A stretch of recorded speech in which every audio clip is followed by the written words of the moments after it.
Bantuan untuk warga terdampak bencana di Aceh Tengah dan Bener Meriah terus dikirim melalui jalur udara. Helikopter EC-725AP Karakal milik Skadron Udara 8 diterjunkan untuk menjangkau wilayah yang masih terputus akses darat.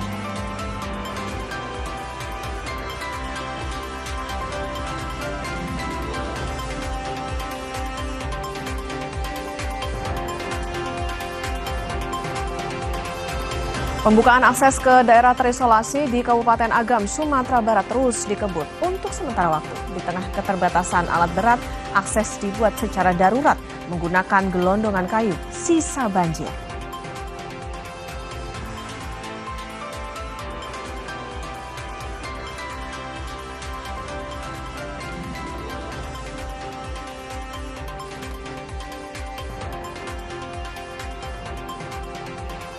Warga bantu warga, beragam cara dilakukan untuk meringankan beban korban bencana di Sumatera. Salah satunya memberikan makan gratis untuk mahasiswa asal Aceh, Sumatera Utara, dan Sumatera Barat.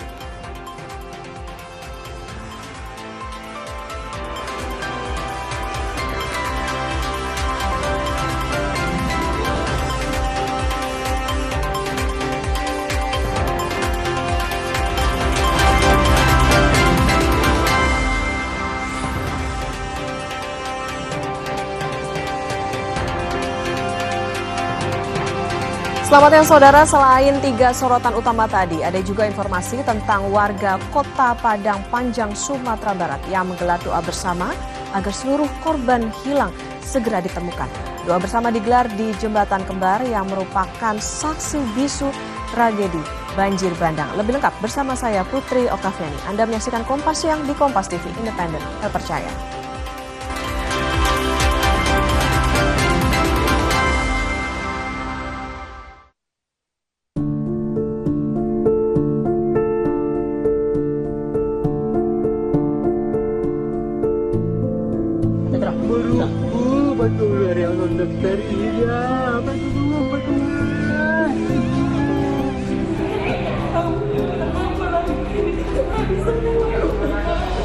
Pembersihan dulu di lahan yang nantinya akan kita dirikan tenda.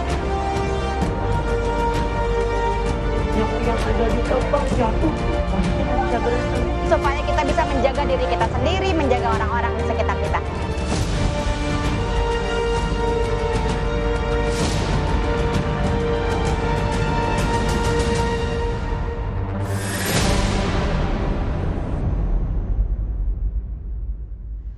Mengawal informasi di Kompas Siang, saudara, korban banjir besar di Sumatera hingga kini masih membutuhkan bantuan logistik. Lembaga sosial Kita Bisa yang menggandeng influencer Ferry Irwandi yang berhasil mengumpulkan donasi hingga 10 miliar rupiah. Bantuan itu disalurkan langsung Ferry Irwandi bersama tim Kita Bisa. Seperti apa ceritanya? Simak tayangan berikut ini.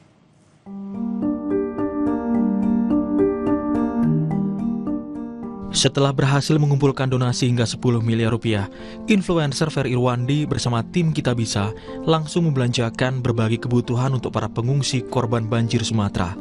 Bantuan itu pun langsung disalurkan melalui pesawat menuju ke tujuan daerah terdampak bencana. Tim Kita Bisa keren banget, tim relawan keren banget. Kita menuju Pulau Sumatera sekarang dengan 2,6 ton bantuan. Tahap awal, nanti menyusul lagi. Semangat semuanya!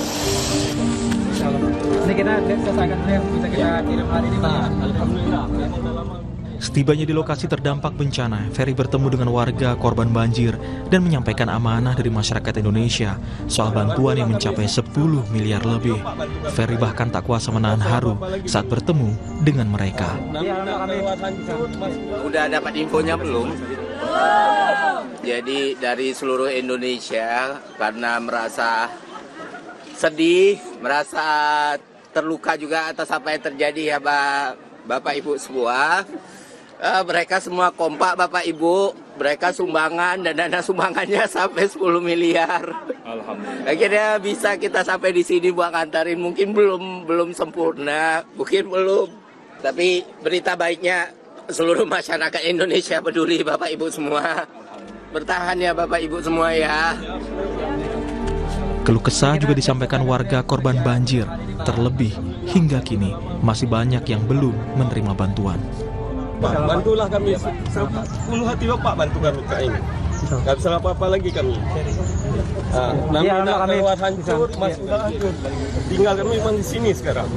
Kita duduk kejar senjata, sekarang kejar air. Sebelumnya lebih dari 87.000 donatur ikut berpartisipasi dalam pengumpulan dana ini. Melalui platform Kita Bisa, total dana 10,3 miliar rupiah itu terkumpul dan disalurkan di lokasi terdampak, terutama wilayah terpencil.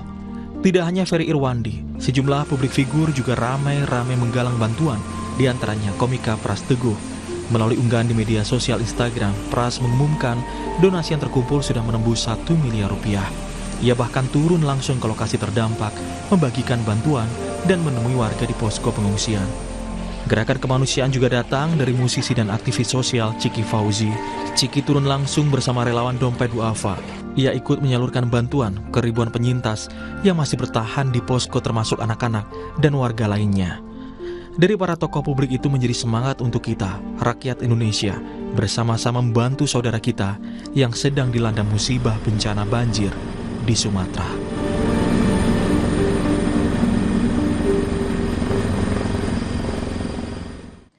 Saudara, bantuan untuk warga terdampak bencana di Aceh Tengah dan Benar Meriah terus dikirim melalui jalur udara.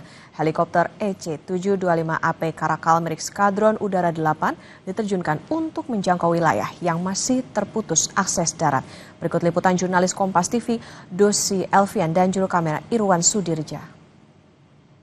Baik saudara, saat sekarang saya berada di Landasan Udara Sultan Iskandar Muda, di mana tempat posko terpadu penyaluran bantuan bagi korban banjir di Aceh. Dan sesaat lagi saya akan menaiki helikopter jenis Puma milik TNI Angkatan Udara ini untuk menyalurkan bantuan dan menyaksikan bagaimana proses penyaluran bantuan untuk warga di Jagong Jeget, Kabupaten Aceh Tengah. Saat sekarang sedang berlangsung proses barang atau logistik bantuan tersebut dimasukkan ke dalam helikopter. Inilah prosesnya, saudara, kalau bisa Anda saksikan, sedang dimasukkan logistik bantuan tersebut. Sementara tidak hanya helikopter jenis Puma ini sendiri, ada helikopter milik TNI Angkatan Darat juga yang sedang memasukkan logistik bantuan tersebut ke dalam helikopter juga untuk menyalurkan bantuan. Masih difokuskan untuk di area yang terisolir, yang tidak terjangkau untuk penyaluran bantuan dari darat, dan harus dilakukan penyaluran bantuan tersebut atau pendistribusian bantuan tersebut melalui udara hingga saat sekarang ini.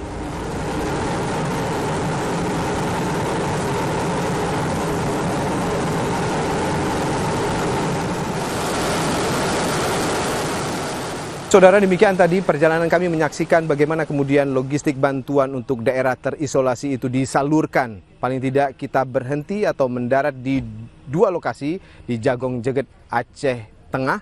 Kemudian kita juga berhenti di Mesara Alun, sebuah lapangan, menjemput 3 guru SLB yang kemudian akan melanjutkan pendidikannya di Universitas Negeri Malang. Kemudian kita sempat mengisi bahan bakar di Bandara Sultan Malikus Saleh, sampai kemudian meloading kembali atau mengisi kembali logistik yang kemudian diantarkan ke Benar Meriah. Di Benar Meriah luar biasa antusiasme masyarakat membutuhkan bantuan terlihat di sana. Dan baru kemudian dari Benar Meriah kita berangkat lagi menuju Landasan Udara Sultan Iskandar Muda seperti saat sekarang ini. Dan terlihat begitu antusias masyarakat membutuhkan bantuan tersebut. Semoga seluruh logistik itu bisa disalurkan ke daerah-daerah terisolasi tersebut. Dari Banda Aceh, Dosi Elvian, Irwan Sudirja, Kompas TV. Kini kita perbarui informasi dari Kabupaten Aceh Tamiang, Aceh bersama jurnalis Kompas TV Emir Syahpurba dan juru kamera Budi Satria. Emir, selamat siang. Bagaimana kondisi warga saat ini di sana? Bagaimana juga dengan layanan kesehatan untuk mereka? Ya, selamat siang Putri dan juga saudara. Saat ini saya informasikan saya berada di pos utama yang juga merupakan pusat data informasi bencana banjir bandang Aceh Tamiang yang saat ini Putri dan juga saudara sedang berlangsung kunjungan yang dilakukan oleh Kepala BNPB ataupun Badan Nasional Penanggulangan Bencana Republik Indonesia. Adapun Putri dan juga saudara, untuk kunjungan Kepala Badan Nasional Penanggulangan Bencana Nasional hari ini, yang merupakan informasi yang saya dapatkan, salah satu fokus yang menjadi perhatian adalah untuk mengecek rumah sakit maupun layanan kesehatan yang lumpuh total akibat diterjang banjir bandang. Seperti yang kita tahu, Putri dan juga saudara, untuk layanan kesehatan dan juga rumah sakit di Aceh Tamiang ini keseluruhannya lumpuh total ataupun tidak ada layanan sama sekali, karena memang fasilitas kesehatan ini juga ikut terdampak ataupun terhempas banjir bandang yang terjadi beberapa waktu lalu, sehingga untuk layanan ataupun untuk fasilitas saat ini belum beroperasi. Begitu juga saudara dengan stok obat-obatan yang juga tidak tersedia, sehingga pasien-pasien terutama yang rawat inap itu terpaksa dipulangkan karena memang sudah tidak ada layanan lagi di rumah sakit.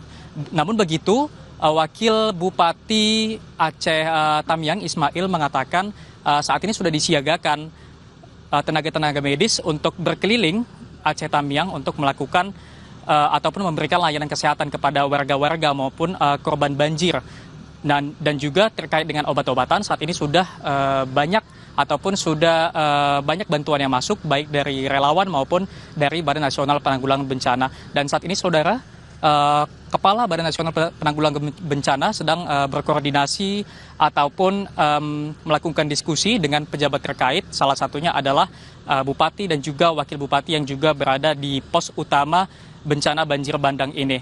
Dan untuk warga sendiri, Putri dan juga saudara, sampai dengan saat ini masih banyak posko-posko mandiri yang didirikan oleh warga maupun korban banjir, dan tentunya masih banyak sekali kekurangan yang mereka miliki. Salah satunya adalah kesediaan obat-obatan yang saat ini masih terbatas, Putri. Oke, Emir, tadi ada beberapa hal yang masih dibutuhkan oleh warga. Lantas untuk pasokan listrik, kemudian komunikasi dan juga air bersih, seperti apa di sana? Singkat saja, Emir. Ya, Putri dan juga saudara, sampai saat ini masih terus diupayakan upaya pemulihan baik jaringan komunikasi dan juga jaringan listrik yang saat ini masih terus diupayakan. Pantauan kami tadi pagi, saudara, petugas-petugas dari PLN masih melakukan upaya perbaikan karena memang banyak sekali tiang-tiang listrik yang tumbang akibat diterjang banjir bandang beberapa waktu lalu. Baik, terima kasih. Jurnalis Kompas TV Emir Syapurba dan juru kamera Budi Satria melaporkan dari Kabupaten Aceh Tamiang, Aceh. Jaga kesehatan Anda di sana. Saudara, pasca banjir bandang dan longsor yang menerjang Aceh, listrik dan jaringan telekomunikasi di sejumlah kecamatan di pedalaman Kabupaten Aceh Tengah hingga kini putus total. Ketersediaan beras warga di dataran tinggi Gayo mulai menipis dan harganya naik drastis. Saudara, sekarang saya berada di Desa Indah Dapat, Kecamatan Cilala, Kabupaten Aceh Tengah. Kondisi di desa ini listrik padam sudah 1 minggu lebih, kemudian sinyal HP juga padam total.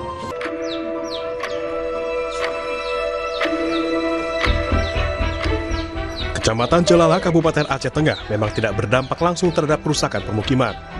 Ya. Namun akses baik ke Butong, Kabupaten Nagan Raya maupun ke Takengon, ibu kota Kabupaten Aceh Tengah terisolasi akibat jalan putus.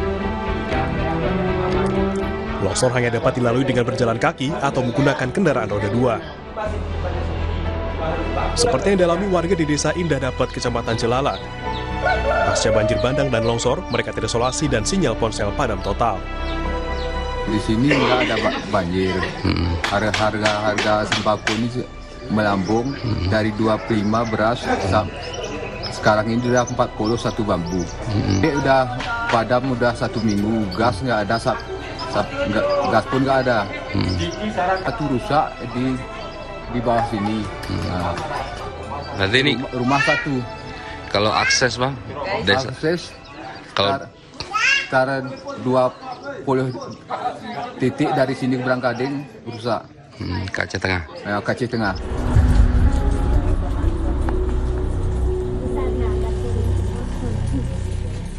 Dampak banjirnya juga dirasakan warga seperti mahalnya harga beras. Warga berharap pemerintah untuk segera melakukan penanggulangan dengan membersihkan longsor dan membuka jalan darurat agar pasokan logistik kembali normal seperti sebelumnya. Raja Umar, Kompas TV, Aceh Tengah, Aceh.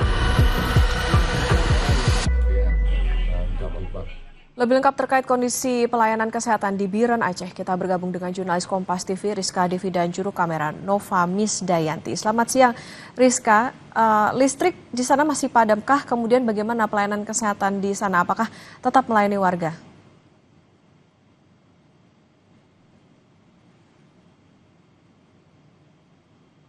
Di Dr. Fauzia, ini memang kalau kita lihat terkait dengan listrik ini masih padam, belum pulih total begitu.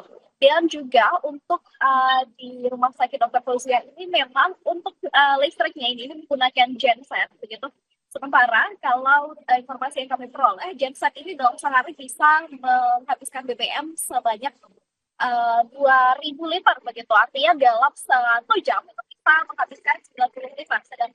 Sedangkan di sini untuk akses BBM ini juga termasuk sulit begitu. Dan juga untuk genset ini memang listrik dihidupkan untuk menjaga agar beberapa ruangan yang memang pasien emergensi tersebut agar tetap stabil begitu, mengingat memang untuk ruangan IGD kemudian ruangan ICU begitu tidak bisa padam listrik dalam waktu yang lama. Sementara untuk akses kesehatan di sini masih berjalan normal, pelayanannya masih dilakukan begitu, meskipun memang dari tenaga medis ini sudah terbatas begitu, dari perawatnya ini sudah mulai kurang, kemudian stok obat-obatan juga tidak akan bertahan lama begitu. Sementara untuk perawat ini memang kendalanya adalah yang paling utama di sini adalah infrastruktur. Mengingat memang saat ini di Biren sendiri banyak akses infrastruktur seperti jembatan atau jalan yang masih belum terhubung begitu. Dan juga kalau terhubung itu memang aksesnya sulit, baik melalui perahu begitu ataupun udara, sehingga akses yang terbatas ini dapat menghambat tenaga medis tadi untuk tiba di lokasi maupun untuk tiba di RSUD ini. Dan juga ada beberapa perawat yang ikut terdampak banjir begitu, rumahnya hanyut dan juga masih bertahan di pengungsian begitu. Sementara untuk akses layanan medis ini memang untuk beberapa puskesmas juga ada yang beroperasi, meskipun di situ puskesmasnya tergenang banjir, mereka pindah ke posko ataupun ke bangunan rumah sakit lain gitu. Sementara juga kalau kita lihat ini kendalanya memang kalau dilihat tadi listrik dan juga BBM, sementara juga akses transportasi begitu. Dan juga untuk informasi yang kami terima dari Direktur RSUD Dr. Fauzia, Dr. Minar, ini menyebutkan bahwa saat ini di RSUD sendiri ada 134 orang perawat dan juga bidan, sementara ada 2 dokter spesialis dan 4 orang dokter umum, 47 tenaga kesehatan lainnya. Sehingga ini untuk menangani jumlah pasien yang saat ini bertahan di rumah sakit ini memang cukup begitu. Namun untuk disebarkan ke daerah ini masih sangat terbatas. Okta. Listrik masih padam, kemudian akses infrastruktur ini juga masih belum terhubung dengan baik, dan tadi yang dibutuhkan adalah bagaimana kondisi tenaga kesehatan masih terbatas dan juga obat-obatan masih terbatas. Terima kasih jurnalis Kompas TV Rizka Devi dan juru kamera Nova Misdayanti melaporkan dari Biren, Aceh. Selamat bertugas kembali. Saudara, pembukaan akses ke daerah terisolasi di Kabupaten Agam, Sumatera Barat terus dikebut untuk sementara waktu. Di tengah keterbatasan alat berat, akses dibuat secara darurat menggunakan gelondongan kayu. Sisa banjir, informasinya usai jeda.